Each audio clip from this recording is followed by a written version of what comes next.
Bwana asifiwe. Shalom, shalom ndugu katika Kristo. Na wasalimu kwa jina la Yesu Kristo wa Nazareth, aupaye uhai ulimwengu wote. Kwa majina naitwa Towashi Musa, ni mtumwa wa Kristo.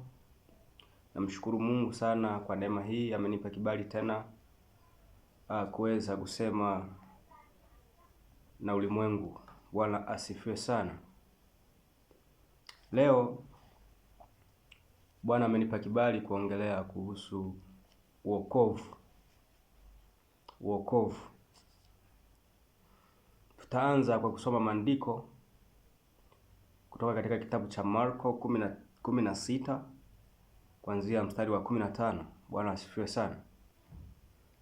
Marko 16 mstari wa 15 inasema, akawaambia, enendeni ulimwenguni mwote mkaihubiri Injili kwa kila kiumbe. Aniaminie na kubatizwa ataokoka, asiyeamini atahukumiwa. Bwana asifiwe sana. Enendeni ulimwenguni mwote mkaihubiri Injili kwa kila kiumbe. Aniaminie na kubatizwa ataokoka, asiyeniamini atahukumiwa. Haya ni maagizo ya Yesu Kristo kwa watumishi wa Mungu. Bwana asifiwe sana. Kwa watumishi wa Mungu kwamba waihubiri Injili kwa kila kiumbe na kila anayeamini ataokoka. Sasa kuokoka kumbe ni kuamini, kumwamini Kristo. Atakayeniamini, kumwamini Kristo. Kwanza kabisa, imani ya mwamini anatakiwa kuijenga kwa Kristo Yesu, pasipo kujenga kwa mtu mwingine yoyote. Kwanza ni kuijenga kwa Kristo Yesu kwanza. Bwana asifiwe. Imani inatakiwa ianze kwa Mungu, kisha Mungu ndiye atakaye kuonyesha ni yupi wa kuungana naye au ni yupi wa kumsikiliza. Bwana asifiwe. Ni yupi wa kumsikiliza.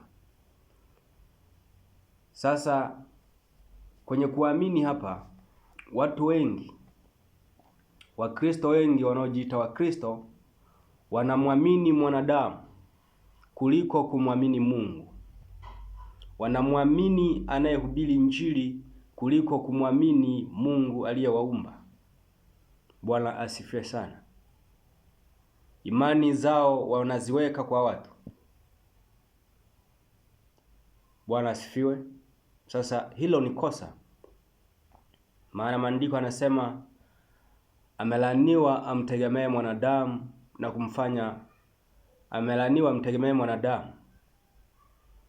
kumfanya huyo mwanadamu kuwa kinga yake. Bwana asifiwe. Ndiyo maana watumishi wa Mungu sasa hivi wamekuwa kila kitu kwa waumini. Wamesahau maandiko kuwa hizo roho nazo zinapaswa kuchunguzwa mpaka mwisho, ili wajue zinatokana na nani. Sasa wewe ukiweka imani kwa mtu, hauwezi kumchunguza. Bwana asifiwe. Na ukumbuke kuwa shetani naye hujibadili na kuwa kama malaika. Bwana asifiwe. Atakuja kwa utiifu, atakuja anahubiri neno, na utajua huyu ni mtu wa Mungu, lakini ni shetani ambaye amevaa ngozi ya kondoo, lakini ndani yake ni mbwa mwitu mkali. Sasa neno la Mungu linatuhitaji kuwa makini kuliko kitu chochote.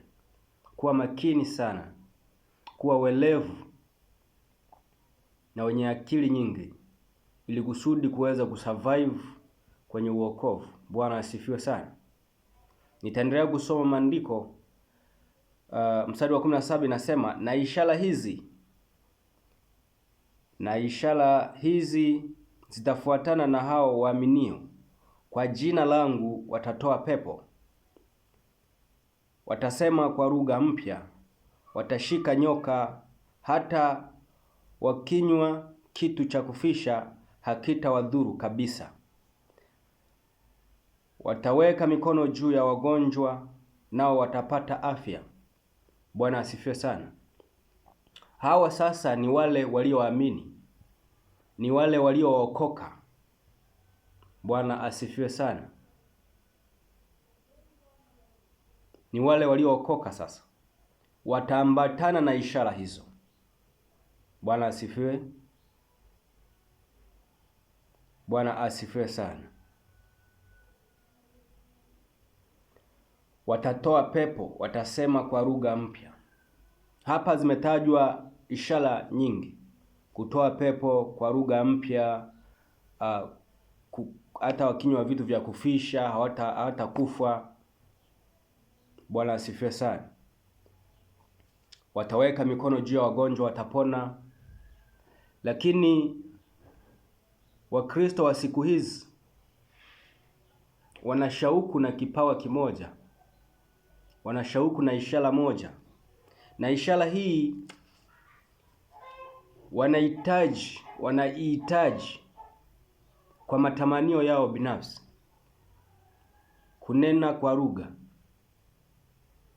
Kuna watu wanafeki kunena kwa lugha, hawaneni lugha ambayo inatokana na Roho Mtakatifu.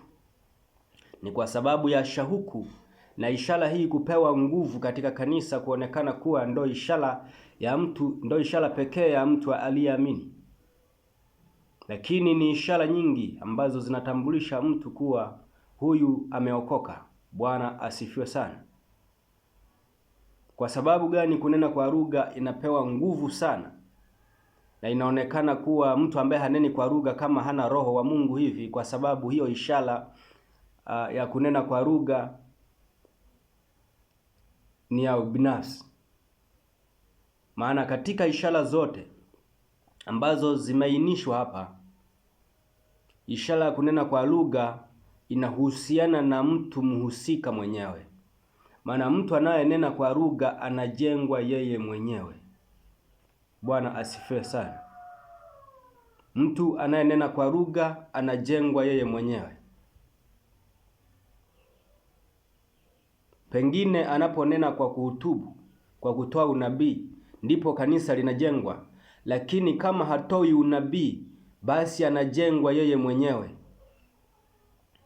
Bwana asifiwe sana.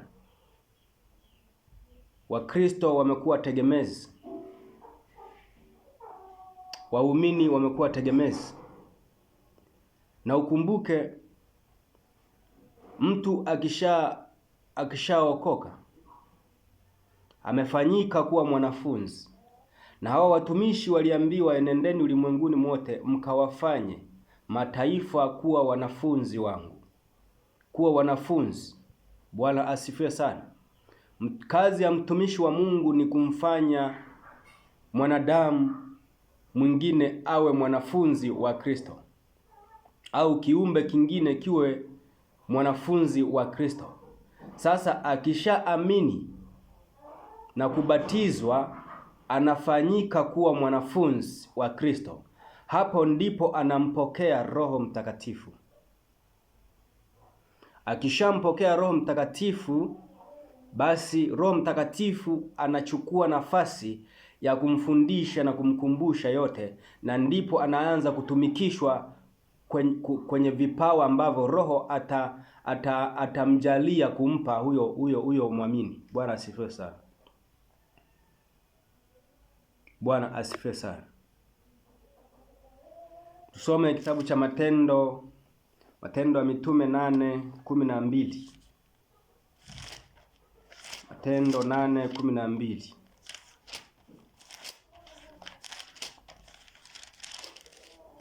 Matendo 8:12, neno la Mungu linasema,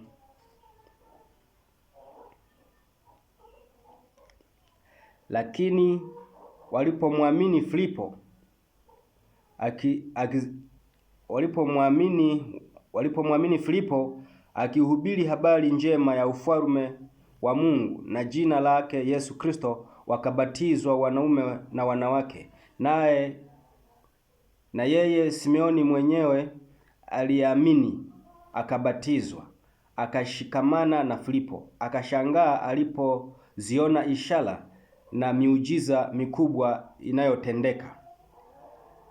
Na mitume waliokuwa Yerusalemu waliposikia ya kwamba Samaria imelikubali neno la Mungu, wakateremka Petro na Yohana, ambao waliposhuka wakawaombea wapokee Roho Mtakatifu.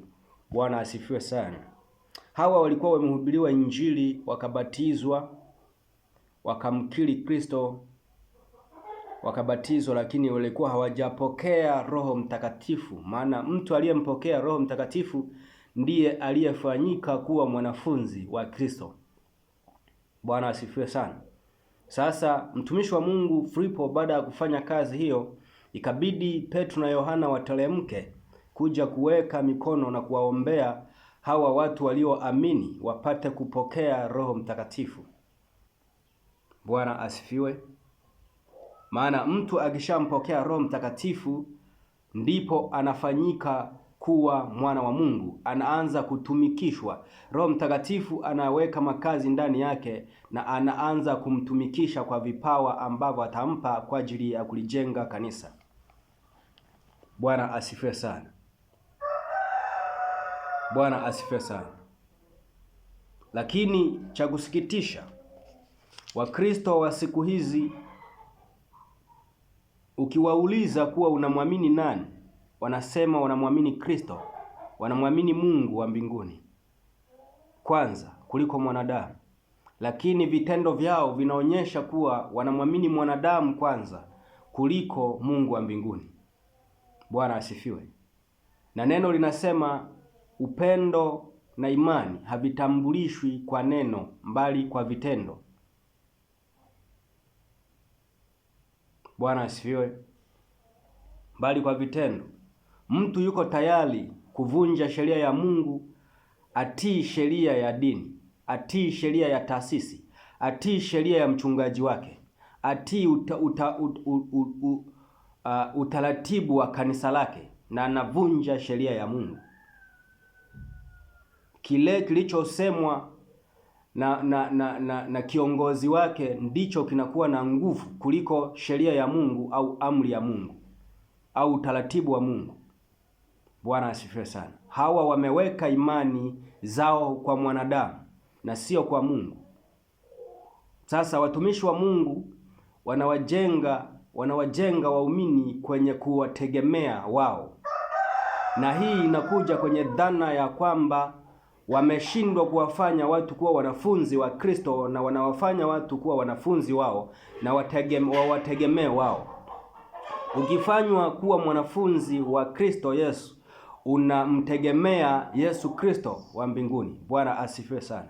Lakini ukifanywa kuwa mwanafunzi wa mwanadamu, mwanafunzi wa mtume, wa nabii, wa mchungaji, basi utamtegemea mchungaji, mtume au nabii.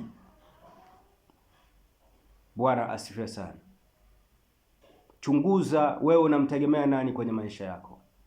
Ndiyo maana sasa hivi huyo mtume, nabii au mchungaji akisheki kidogo kwenye uokovu au akipata skendo kidogo, waumini wote wanaanguka, wengi wanaanguka, wengi wanakata tamaa, wengi wanaacha imani, kwa sababu imani zao wamezifungamanisha na watumishi na sio na Mungu. Hawajaziweka kwa Mungu wa mbinguni, mbali wameziweka kwa watumishi. Ikitokea shida kidogo, wanadondoka, wanarudi nyuma, wanaona Mungu hayupo. Kama fulani ameshindwa, mimi nitawezaje? Wewe ni tegemezi kiimani. Wewe ni tegemezi kiimani. Na kuhusu vipawa na karama ambavyo Mungu anaviweka kwa mwamini anayemkiri Kristo na akabatizwa na akaokoka, vipawa na karama ambavyo vinawekwa ndani yake, huyu mtu anakuwa ni mtu mwenye nguvu na sio mtu wa kawaida. Bwana asifiwe sana. Maana anazaliwa katika ufalme wa Mungu, anafanyika kuwa mwana wa Mungu na anaitwa rafiki wa Mungu. Sasa huyu anakuwa sio wa kawaida. Sasa waumini wengi wanafundishwa kuwa tegemezi, hawafundishwi kujitegemea na kuitumia nguvu walionayo kama silaha ya kusurvive wakiwa wenyewe peke yao. Kanisani tunakutanaga siku moja au siku mbili au siku tatu kwa masaa machache sana. Muda mwingi tuko peke yetu. Muda ambao uko peke yako unawezaje kusurvive kiimani? Kama imani yako ukiweka kuwa tegemezi kwa mtumishi wa Mungu. Bwana asifiwe sana. Hii dhana ya kuwa watumishi wa Mungu wameifanya kuwa wanapigia waumini waliookoka, kuwapigia simu, kuwaombea, ni kuwafanya watu kuwa tegemezi. Wanapaswa wafundishwe namna ya kutumia nguvu walio nayo kwa imani, waweze kuyashinda magonjwa, kwa imani waweze kushinda kila adha wanazokutana nazo, na sio kutegemea maombi kwa watumishi. Kama mtu ambaye hajaokoka anategemea aombewe ili hali fulani iondoke, sio kwamba waumini, unajua muumini, mtu aliyeokoka tumeambiwa tuombeane sisi kwa sisi, lakini tunatakiwa tuombeane kwa namna kuwa tuweze kusurvive kwenye wokovu, tupate nguvu, tusivunjike moyo, tusonge mbele, tuwe na mwisho mwema. Lakini kuombeana kwenye udhaifu, tumbo nini, huu ni udhaifu wa imani ambao watu wanatakiwa kujengwa kwenye mentality za kuchukua imani yeye mwenyewe na hilo tatizo likaisha. Kama una Roho Mtakatifu, una vipawa, una karama, unashindwaje kuchukua imani? Chukua imani, maana kila kitu kinawezekana kwa Mungu. Kila kitu kinawezekana. Ukimwamini Yesu Kristo, kila kitu kinawezekana. Hususa una Roho Mtakatifu. Bwana asifiwe sana. Kwa imani utaweza kushinda magonjwa, kwa imani utaweza kushinda masumbufu, kwa imani utaweza kushinda kila tatizo linalokuja mbele yako, na hautakuwa tegemezi tena kwa mwanadamu mwingine, ukaingia kwenye grupu la watu waliolaniwa. Bwana asifiwe sana. Sisemi ni vibaya kuombewa, tunatakiwa tuombeane, lakini tunaombeana nini? Hitaji ambalo anaomba aombewe mtu ambaye hajaokoka ndo hitaji ambalo anaombewa mtu aliyeokoka. Utofauti ni nini kati ya wewe uliyookoka na yule ambaye hajaokoka? Bwana asifiwe sana.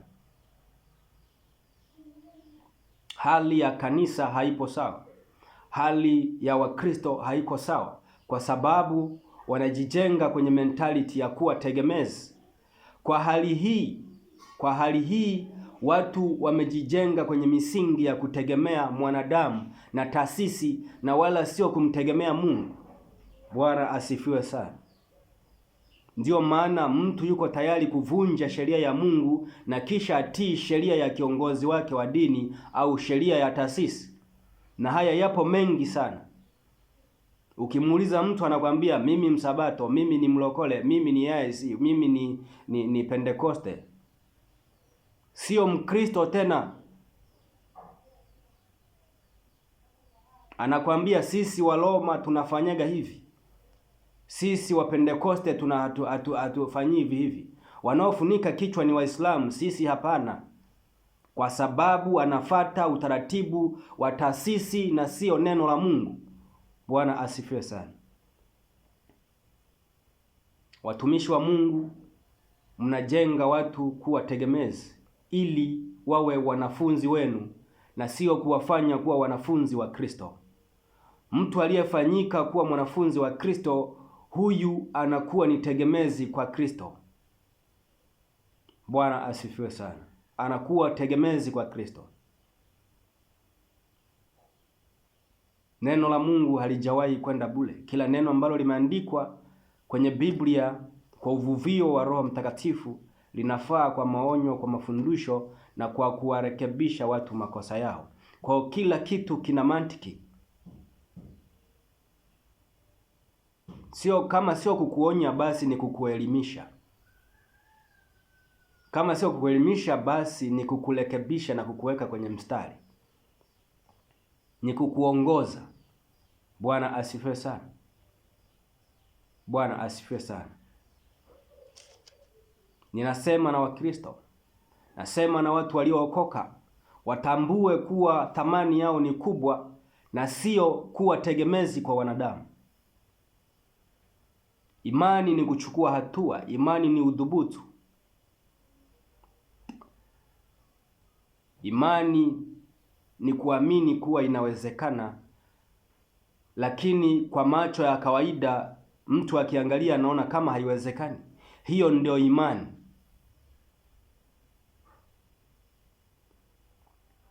Kuomba peke yake hakuwezi kumsababisha mtu akasurvive pasipo imani.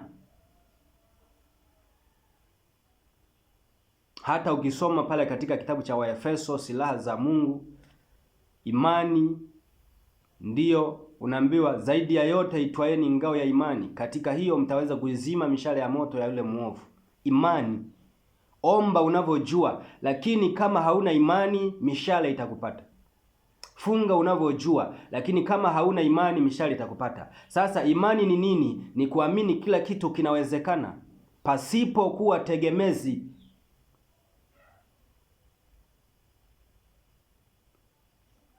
Ninaumwa ndio, lakini naamini Mungu ataniponya. Na kama ni mapenzi ya Mungu mimi niishie hapa, nitaishia hapa, wala hakuna mtu wa kukataa. Lakini kama ni Mungu yupo kweli, Mungu ninayemwamini mimi, nimeokoka na nimejazwa Roho Mtakatifu, basi Roho wa Mungu atafanya jambo juu ya afya yangu. Ninaamini na inakuwa kwa imani. Bwana asifiwe sana. Amini hata kama ukiona kuwa uko kwenye hali mbaya, amini hivyo hivyo. Haujasoma habari za Ayubu alivyoteseka miaka mingi, lakini anamwamini Mungu kuwa yupo katika masumbufu yake, anajua Mungu yupo. Na kweli siku ya siku Mungu akadhihirika juu ya matatizo ya Ayubu. Bwana asifiwe sana. Sasa imani ya Mkristo wa sasa iko wapi? Kwa nini kuwa tegemezi?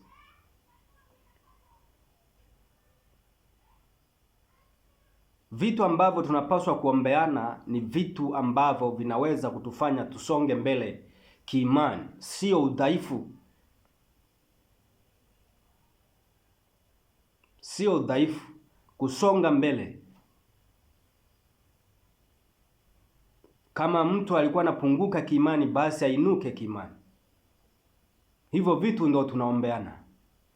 Na huwezi kuomba kwa siku na usiombee watakatifu wa Mungu. Maana unapaswa kuwaombea watakatifu wa Mungu popote pale walipo duniani, kwa wale unaowajua na wale usiowajua, maana ninyi ni familia moja. Bwana asifiwe sana.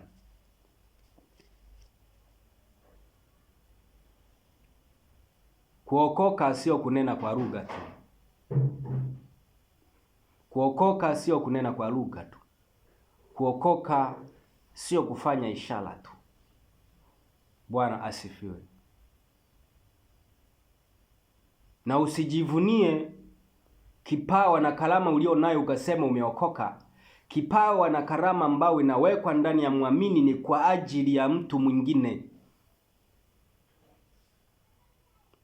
Nimeokoka, Mungu akanipa kipawa cha kufundisha, ni kwa ajili ya watu wengine. Siwezi kujivunia kufundisha kuwa ndiko kutakakonifikisha mbinguni.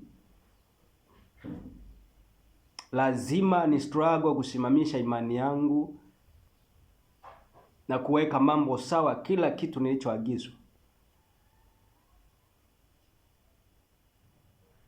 Lakini mtu akiweka mkono kwa mgonjwa akipona anajua mbingu ile pale? Hapana. Kuna watu watakataliwa na walikuwa wanaponya, walikuwa wanatabiri, walikuwa wananena kwa lugha, walikuwa wanafanya hivyo vitu vyote, lakini Bwana anasema siwajui, ninyi ni wa baba yenu Ibilisi. Kwa sababu hawajatimiza mapenzi ya Mungu duniani. Tunapaswa kutimiza mapenzi ya Mungu duniani. Na kwa kufuata taratibu na sheria za familia yetu, maana sisi tumezaliwa katika roho kwenye ufalme wa Mungu. Tumepata nafasi ya kuwa wana wa ufalme wa Mungu na sio wana wa ukoo tena. Wale uzao wa Ibrahimu ambao aliahidiwa kuwa ni mwingi kama nyota za angani, kama mchanga wa baharini, na wewe ukiokoka unakuwa ni mmoja wa uzao wa Ibrahimu na sio uzao wa kule ulikotoka tena. Ndiyo maana hata huna ufungamanishwi tena na mizimu. Bwana asifiwe. Bwana asifiwe sana. Ufalme wa Mungu umekaribia kuja, na kila mmoja anapaswa kujiandaa kwa nafasi yake, kuchunguza imani yake, kuchunguza njia zake, na kuchunguza matendo yake kuwa yanampendeza Bwana ama la. La sivyo wokovu utakuwa ni bure. Bwana asifiwe sana na Mungu awabariki sana.